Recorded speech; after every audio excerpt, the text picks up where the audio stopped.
Hello everyone, welcome back to the channel. So today I'm going to tell you how to turn off two-factor verification on Facebook. If you are using Facebook and now you want to turn off two-step verification, so let's see how can you do this. You just have to follow simple methods. First, open your Facebook app and Facebook, select the menu icon and then scroll down and look for settings and privacy. Then select settings. In settings, select account center and then select password and security. Just tap on it and here you will get the option of two-factor authentication. Just select it and here select your Facebook profile,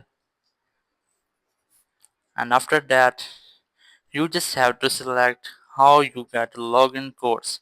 Select it and here you can see that the setting has been on. You just have to turn it off. So just tap on it and then select turn off. And after doing this, the two-step verification for Facebook will be turned off. So that's how you can easily turn off or disable two-factor authentication on Facebook. Thank you very much for watching the video. Until next video, bye bye.